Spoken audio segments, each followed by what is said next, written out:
Hello, my name is Dr. George Mochocki, and welcome to Retail Merchandising Management. Today we're going to be talking about your final paper, your final project. It could be worth up to 150 points, depending on the class and the time we're taking the for. So here's how it's broken down. You already had the concept map. You also have available to you, where the heck did I have? Retail Merchandising. Right here. You also have available the Word document and the course management learning system that you're utilizing at the school that I'm teaching at, and they'll have everything on here.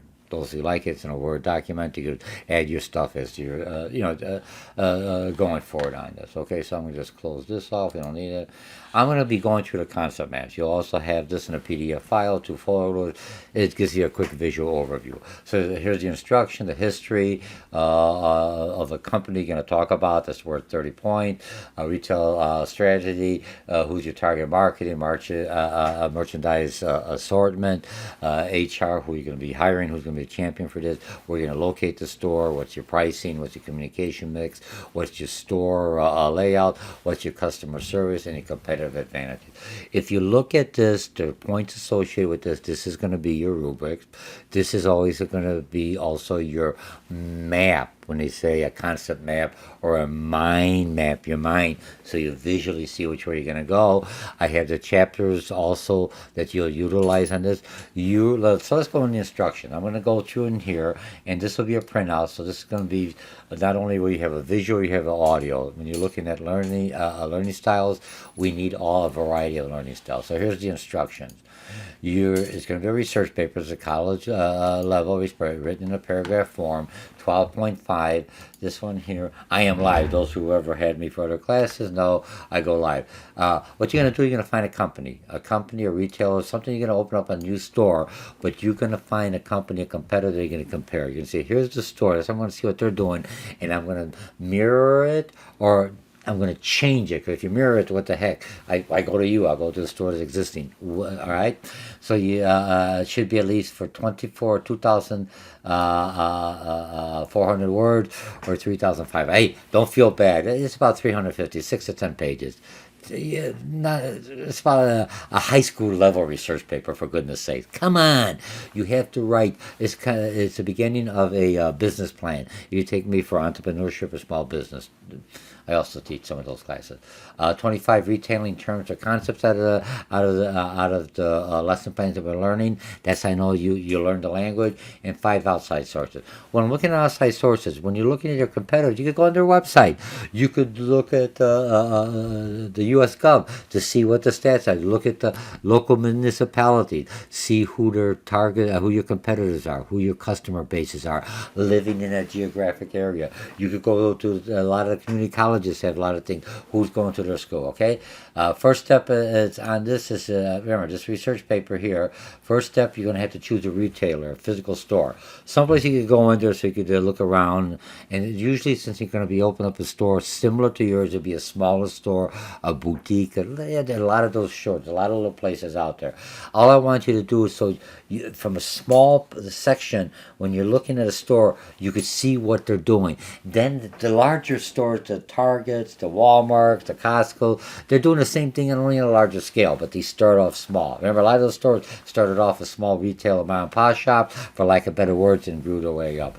Okay, choose a physical store, blah, blah. Second step. Okay, so now you're going to look at the manager or an owner of the retail store you selected and talk to him or her. This is a required part of the project. And there's an information sheet that you'll fill out. I'll give you that later on, okay? So now you're going to find out a little bit. This is how did you interview, full name, position, how long had you been in business?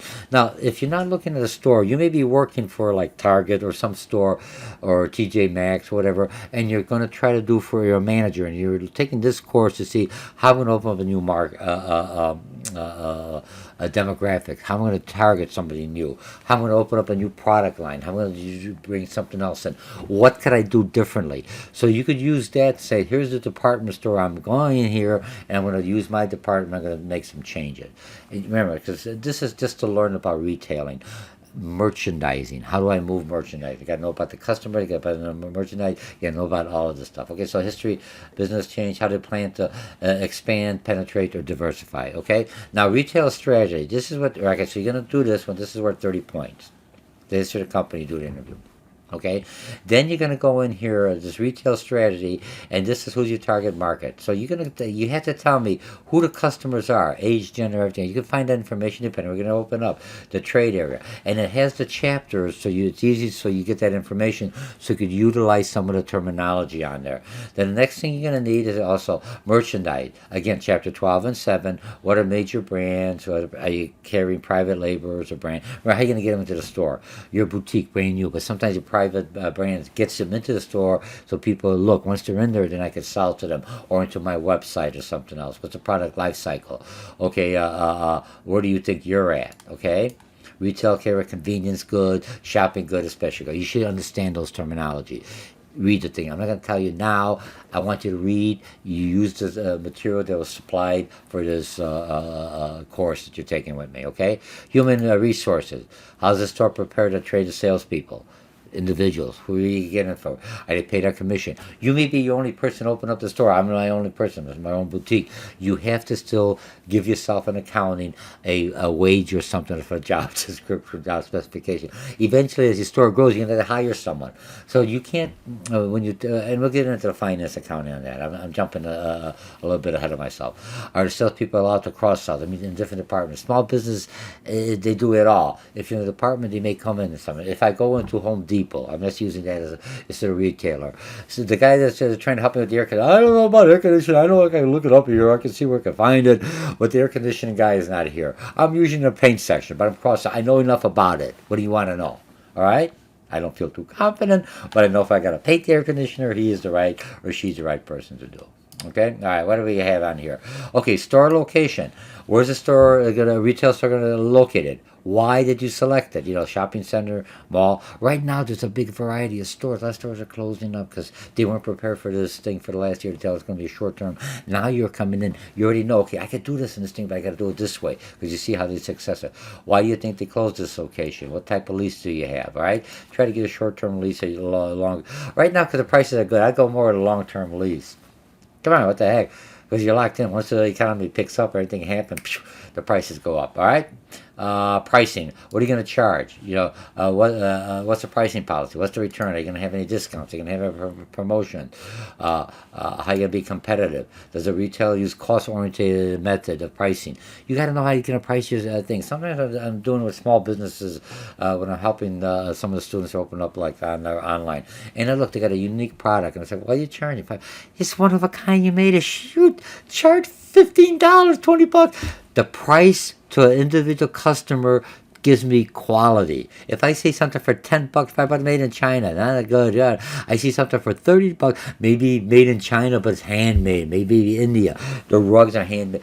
Remember, price in the consumer market from a retailer that I'm dealing with. I'm not dealing with business, I'm dealing with a consumer every day. Equates to quality, the higher price, and then you have to put that value in it as part of the marketing plan. All right. So you have your pricing policy. Do you take credit cards, MasterCard, all that? Do you have your own line of credit? Communication mix. What type of paid advertising do you use? What type of unpaid communication? Word of mouth. You have a file. You hire employees who have a million followers. You'd be surprised. I got some of these students that got 2 million, 5 million followers. Holy mackerel. If I do bad in the class, I got 5 million people saying, George is a jerky person. The good thing about when you have all those followers, they're not all in the location that I am doing business with. Remember about that. Don't be intimidated by someone got a billion followers or a million followers. They're all over the world. They're only going to come in here. That's why when you're doing your advertising, why do you want to go on the national TV when you're only in the Lake Zurich area or in the Palatine area, in the Grays Lake area, or Wheeling area, right? Yeah, or Skokie area. Well, get something that's there. Those people aren't going to drive all the way from Chicago to your area up in Lake Zurich or in Lake County. What the heck? Come on, I wouldn't do it unless I'm in that area. Okay, all right. The next thing, layout. How are you going to lay out your store? Small, simple. And remember, when your layout is your fixtures, what kind of lighting, that's how you're going to know what kind of lighting you use. Look at that. What I'm doing now, I had different lighting. My color, my skin didn't come out right. So I got the right lighting. If I'm selling cosmetics, I want good lighting. If I'm selling some kind of goods, I want lighting so when they look at it, hey, just look good quality. What it's going to look like on the outside. You see a lot of stores got the natural lighting. So on the outside, but if I'm in the office, my lighting is different. My lighting is completely different when I'm doing these podcasting or these recordings. Okay. And then the layout also makes a difference when you find out if when you go on the site, how is the site designed? That's part of the layout. And remember, when you go on the layout, a lot of stores got security cameras. The security cameras to keep people from walking away, forgetting. Oh, shit, I forgot. But they also tells you how customers come in. They could tell, especially if you got a larger design. Look at Walmart or Target. When you come in, they could see how the flow of customers, and they could track people which way to go. Majority of people come up this way to pharmacy. That's why pharmacy's in the middle. Majority of people come up here. Very few go to bedding and everything else. So those are way in the back. Or something else to get them into the center. Does it make sense? So you lay out the stores and you change the layout because people want the layout, but don't change it so much that they get lost, okay? When in the store, because then I find that annoying. Target went through a whole big reorganization. Okay, customer service. How do you respond to customer service? Talk to customers, right? Yeah, right. What kind of perception? How does the store handle complaint? I had someone working with me with cable TV. I'm not going to mention that because who knows. But I said, you guys are pretty good. You got good. I like cable TV, internet very well, but your customer service is terrible. We know that. We're trying to work on that. They understand that. But what I'm at, there's no other game in town. If another cable came in, or fiber optics come in, they're going to have problems. Or if they do everything else with the 5G, I may not need cable because I could go right to the satellite. Satellite got its issues also, okay? And the last one, the competitive advantage, 40. After you've done all this, tell me why this will work. What's your competitive advantage? Why some of this stuff are similar that I'm using, this is going to be different. How do you retain this competitive advantage? Remember, once you come in and the competition sees them coming to you because you're giving them a few other things they ain't giving you, say, what the heck? There's nothing illegal about that. When you come in to look at the competitor, you have Target individual come to Walmart. Sometimes they got a better deal, or Walmart goes to Target, they got higher quality, whatever. But they come in to see what their competition is doing. Not stealing anything. It's a public thing, or see what their websites are. That's where you got the information. This section should be 2 or 3 paragraphs. Think about it. It should be a good closing argument in this whole research paper. Here's what you did. Here's who I interviewed. Blah blah blah. I found all this out. Now there's the conclusion. No different than if you're doing a proposal for business. I give them the general history, blah, blah, all this on here, give them all the factual, and now here's the finale. You go to a fireworks show, right? What do you see? You see all the fireworks. Blah, blah, blah, and then the final firework. Everything's going on really nicely, right? The fireworks show basically is the finale. It's the final conclusion. It's like, wow, I remember. That's how I want this paper. That's what I want this last 40. I'm giving you 40 points. All right, so the whole thing's worth 50 points, and this is the written thing, and then later on you'll be doing a PowerPoint that goes in and not as much detail, only like 5 slides. It's just so how I present it. All right, so again, my name's Dr. George Mochocki. Let me end this here, bring this back in here. Expand to the first level. All right, and this is your final project. It's not bad, and don't worry about the points. 150 points, 75 points. It's all equivalent. Is pricing depends on the class I'm taking. If I got a larger 14-week class or a course, 16 weeks, I'll give you a lot more points because you got a lot more time to do it. If you have a smaller class, I don't want to penalize you. I give you a little less points. I might not work on it. All right. So let's just keep this open.